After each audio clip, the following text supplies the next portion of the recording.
Hello friends, super magic રસોઈમાં મિત્રો હું આપનું સ્વાગત કરું છું। આજે હું ગોળ કેરીનું અથાણાની રેસીપી લઈને આવી છું મિત્રો। તો તમને મારો વિડીયો ગમે તો લાઈક કરજો, શેર કરજો અને સબસ્ક્રાઇબ કરવાનું તો ભૂલતા જ નહીં। તો મિત્રો ગોળ કેરીનું અથાણું બનાવવા માટે મેં જો અત્યારે રાજાપુરી કેરી આપણે અથાણા માટે સ્પેશિયલ આવે છે એ 1 કિલો લીધી છે। આવી તમારે એકદમ કાચી કેરી લેવાની છે અને રાજાપુરી કેરીનું અથાણું, રાજાપુરી કેરીમાં ખટાશ વધારે હોય છે એટલે અથાણું આખું વર્ષ સરસ રહે છે આપણું। તો હવે મેં આ 1 કિલો કેરીને હું આ રીતે પીલ કરી લઈશ, એટલે કે એની છાલ ઉતારી લઈશ। આ અથાણું મિત્રો આપણે ટ્રેડિશનલ રીતે વર્ષોથી બનતું આવે એ રીતે જ આપણે બનાવશું, માપ સાથે કેરી અને ગોળના માપ, પરફેક્ટ માપ સાથે જ હું તમને આ રેસીપી બતાવીશ। એટલે તમે છેલ્લે સુધી મારો વિડીયો જોજો અને તમને મારો વિડીયો ગમે તો લાઈક કરજો, શેર કરજો અને સબસ્ક્રાઇબ કરવાનું તો ભૂલતા જ નહીં। તો આ રીતે જો આપણે છાલ ઉતાર્યા પછી એકદમ સરસ છાલ ઉતારી દેવાની, એટલે આપણું અથાણું જલ્દી તૈયાર થઈ જાય, ગળી જાય। હવે આના આપણે મીડિયમ એવા ટુકડા કરી લેશું।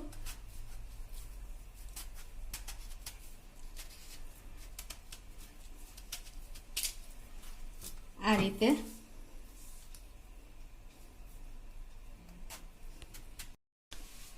તો આ રીતે આપણે આના મીડિયમ એવા ટુકડા કરી લેશું, નહીં બહુ મોટા કે નહીં બહુ નાના। આપણે અથાણામાં જે રીતે આપણે વાપરતા હોય એ પ્રમાણે મીડિયમ સાઈઝના ટુકડા કરશું।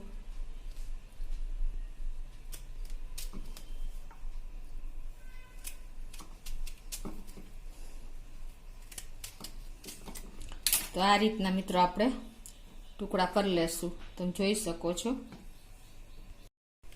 તો જો આપણે આ રીતે નહીં નાના કે નહીં મોટા એવા મીડિયમ સાઈઝના આપણે કેરીના કટકા કરી લીધા છે।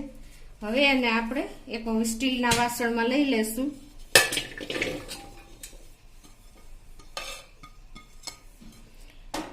અને આમાં આપણે 1 ટેબલ સ્પૂન જેવી આપણે હળદર નાખશું અને 2 ટેબલ સ્પૂન જેવું આપણે મીઠું નાખશું અને આને આપણે આવી રીતે હલાવીને સરસ બધા પીસને કોટિંગ કરી લેશું હળદર મીઠાથી। આ પ્રોસીજર મિત્રો આપણે અથાણું કરીને એટલે ખાસ કરવી જરૂરી છે। એને હિસાબે શું થશે કે આપણે કેરીનું પાણી છૂટશે, કેરીમાંથી એનું એક્સ્ટ્રા પાણી નીકળી જશે અને આપણું અથાણું બહુ ખાટું જે હોય ખટાશ કેરીની થોડી ઘણી ઓછી થઈ જાય છે। અને આ મીઠું અને હળદર બંને પ્રિઝર્વેટિવનું કામ કરે છે, એને હિસાબે આપણું અથાણું લાંબો ટાઈમ સુધી સારું રહે છે। તો આ રીતે આપણે કોટિંગ કર્યા પછી મિત્રો હવે આપણે આને 1 દિવસ સુધી આપણે આને ઢાંકીને ઘરમાં જ આ રીતે રાખશું, એટલે આપણું અથાણું સરસ અથાઈ જશે। આ પીસ આપણે કેરીના કટકા કર્યા છે ને એને આથવા માટે આ રીતે 1 દિવસ મૂકી દેશું ઘરમાં જ। તો મિત્રો આપણે કેરીના પીસને જો હળદર મીઠાથી કોટેડ કર્યા એને 1 દિવસ થઈ ગયો છે અને તમે જોઈ શકો છો કે જો આપણા બધા પીસમાં એકદમ હળદર મીઠું ચડીને એકદમ સોફ્ટ થઈ ગયા છે 1 દિવસ થયો। એટલે આ જે ગ્રીન કલર ભાગ હતો એ પણ એકદમ જો હળદર મીઠાથી કોટેડ થઈને ખ્યાલ જ નથી આવતો। એટલે આ રીતે તમારે 1 દિવસ તમે રાખો ને એટલે આ રીતના તમારા કેરી માટે અથાણા માટેના પીસ તૈયાર થઈ જાય છે। હવે એને આપણે આ રીતે પાણી નિતારી લેશું ને એક કાણાવાળા વાસણમાં એને નાખી દેશું। તમે જોઈ શકો છો કે 1 દિવસમાં કેરીમાંથી કેટલું બધું પાણી છૂટી ગયું છે એ પણ હું તમને બતાવી દઉં।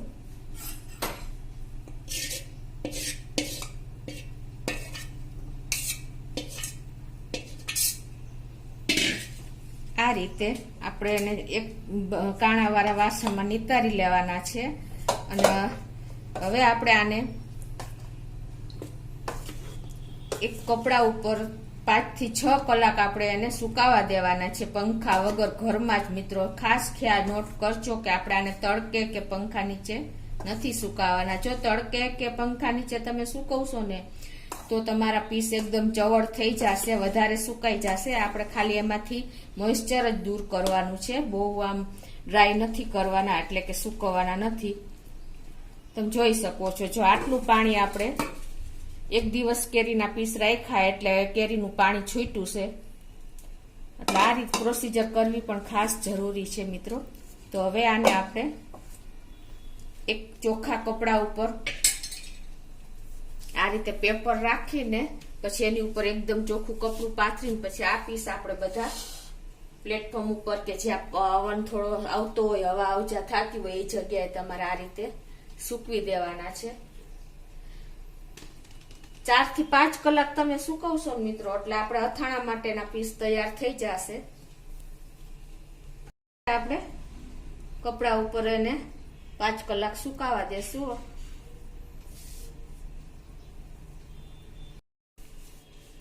તો આપણે કેરીના કટકા સૂકવાને એને 4 થી 5 કલાક થઈ ગઈ છે અને તમે જોઈ શકો છો, જો આપણા કટકા એકદમ સરસ સુકાઈ ગયા છે. ઘરમાં જ આપણે સૂકવા હતા અને આમ જો પાણી પણ એમાં મોઇસ્ચર પણ જતું રહ્યું છે. એકદમ જો આવા કે પાણી દેખાતું નથી, આટલા આપણે સૂકવવાના છે. હવે એને આપણે એક વાસણમાં લઈ લેશું. અથાણાનો મસાલો બનાવવા માટે મેં જે ઇન્ગ્રેડિયન્ટ લીધા ને એ પણ હું તમને બતાવી દઉં. એમાં મેં 1 કિલો કોલ્હાપુરી ગોળ લીધો છે, જેને મેં ઝીણો ઝીણો સમારી લીધો છે. આપણે 1 કિલો કેરીના કટકા સામે 1 કિલો ગોળ લેવાનો છે. અને જે ધાણાના કુરિયા છે એ મેં 60 ગ્રામ લીધા છે અને અડધો કપ જેવા છે. અને રાઈના કુરિયા છે એ 50 ગ્રામ લીધા છે, જે અડધો કપથી થોડાક એવા ઓછા છે. અને મેથીના કુરિયા છે એ મેં 30 ગ્રામ લીધા છે. અને આખા ભાગી જે વરિયાળી કરી લીધી છે એ 20 ગ્રામ છે વજનમાં. અને આ હળદર છે 2 ટીસ્પૂન જેવી, 3 ટેબલ સ્પૂન જેવું આપણે મીઠું લીધું છે, 1 ટીસ્પૂન જેવી હિંગ છે, 12 થી 15 લવિંગ છે અને 10 થી 12 મરીના દાણા છે. અને 1/4 કપ જેટલું આપણે લાલ રેશમ પટ્ટો મરચું લીધું છે. અને આપણે અડધો કપ જેવું તેલ લીધું છે, જે વજનમાં 80 ગ્રામ છે. તો આટલા ઇન્ગ્રેડિયન્ટ આપણે જોશે. તો હવે આપણે બનાવવાનું ચાલુ કરીએ. હવે પેલા આપણે એનો અથાણાનો મસાલો બનાવી લઈએ. તો પેલા આપણે જે ધાણાના કુરિયા છે 60 ગ્રામ એ લેશું અને એને આ રીતે આપણે રાઉન્ડ શેપમાં કરી લેશું. અને પછી આપણે મેથીના કુરિયા નાખશું. એને પણ આ રીતે આપણે ગોઠવી લેશું રાઉન્ડ શેપમાં.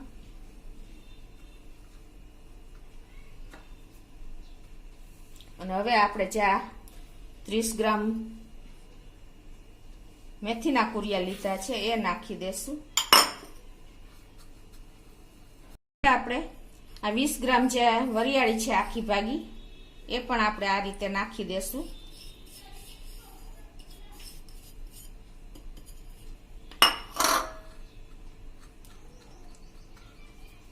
અને આપણે 1 ટીસ્પૂન જેવી આપણે એકદમ તાજી હિંગ લીધી છે એ નાખી દેશું. મસાલામાં હંમેશા હિંગ આપણે તાજી જ લેવાની. અને વરિયાળી ઓપ્શન છે પણ એનો ટેસ્ટ બહુ સરસ આવે છે. હવે આવી રીતે આપણે સેટ કર્યા પછી આપણે જે અડધો કપ તેલ એટલે કે 80 ગ્રામ તેલ લીધું છે એ આપણે ઠંડુ કરીને સેજ ગરમ કરીને સેજ હતપ કરીને ઠંડુ કરી લીધું છે એ આપણે નાખશું. આ રીતે મસાલા ઉપર જ નાખી દેશું.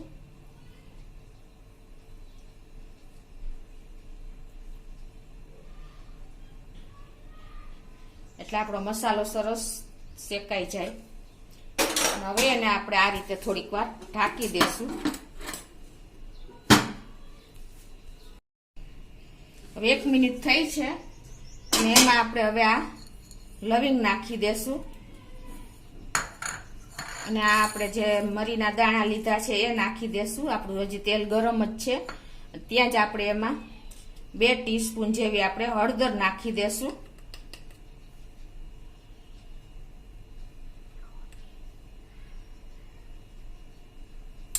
અને આ બધું હવે આપણે મિક્સ કરી લેશું.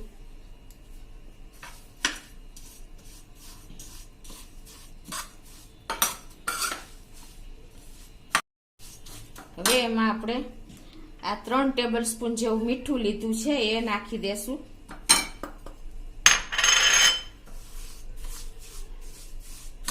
મીઠું આપણે સેજ રોસ્ટ કરીને લેવાનું એટલે મીઠાનું પાણી છૂટે નહીં.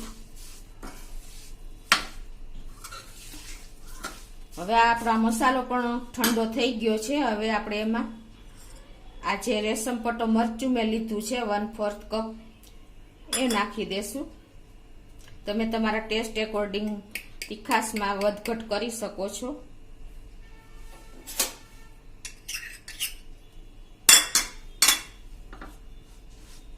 હવે આ બધું આપણે સરસ મિક્સ કરી લેશું. જો તમે તમારો મસાલો ગરમ હશે અને તમે મરચું નાખશો ને તો તમારું અથાણાનો કલર એકદમ લાંબા ટાઈમે કાળો દેખાશે.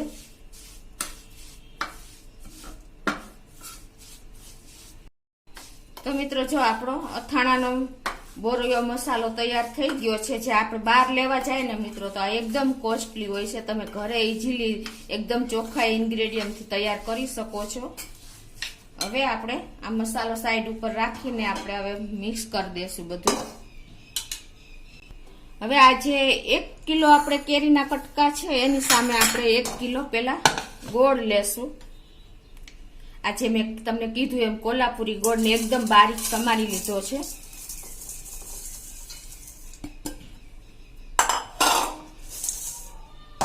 અને એમાં હવે આપણે આ મસાલો એડ કરી દેશું.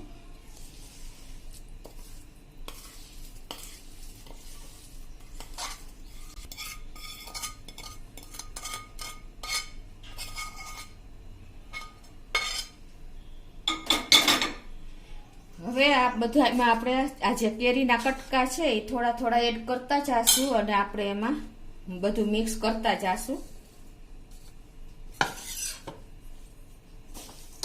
આ રીતે ગોળ ને મસાલો ને કટકા આ બધું સરસ આપણે મિક્સ કરી લેશું.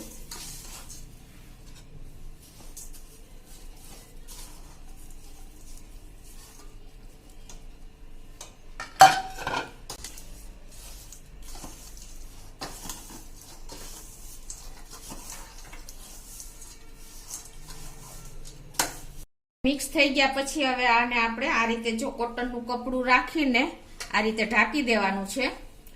અને આને આપણે ઘરમાં જ એક જગ્યાએ રાખી દેશું એટલે 5 થી 6 દિવસ સુધી. એટલે આપણું ગોળ ને બધો મસાલો મિક્સ થઈને મેલ્ટ થઈ જશે ગોળ.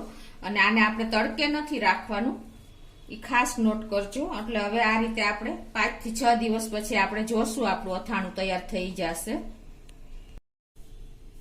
તો ફ્રેન્ડ્સ જો આપણે અથાણાને ગોળ ને મસાલો મિક્સ કર્યો એને 6 દિવસ થઈ ગયા છે. અને આપણે જોઈ લઈએ, વચ્ચે વચ્ચે ચલાવતા રહ્યા હતા. તમે જોઈ શકો છો આપણો ગોળ અને મસાલો બધું સરસ અથાણામાં મિક્સ થઈ ગયું છે. અને એકદમ સરસ આપણું ગોળનું અથાણું તૈયાર થઈ ગયું છે. તમે જોઈ શકો છો લચકેદાર. આ રીતની આપણી ગોળ મિક્સ કર્યા પછી મસાલો મિક્સ કર્યા પછી કન્સિસ્ટન્સી આવી જાય છે. તો હવે આપણું ગુજરાતી સ્ટાઇલનું ગોળ કેરીનું અથાણું તૈયાર છે. તો હવે એને આપણે સર્વ કરી દેશું. તો આ રીતે બેસ્ટ એક કાચની બરણીમાં જ આપણે ભરશું, કેમ કે આ બરણી મેં સ્ટરલાઇઝ કરી લીધી છે એટલે એકદમ નીટ એન્ડ ક્લીન અને ભરવા માટે બરાબર છે. તો હવે એમાં આપણે આ અથાણું ભરી લેશું.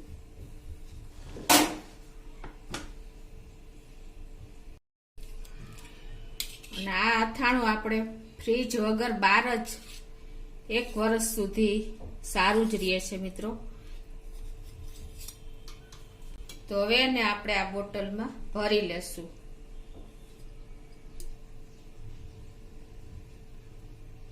આ રીતે ડાયરેક્ટ આપણે ભરી શકીએ છીએ. તમે જોઈ શકો છો.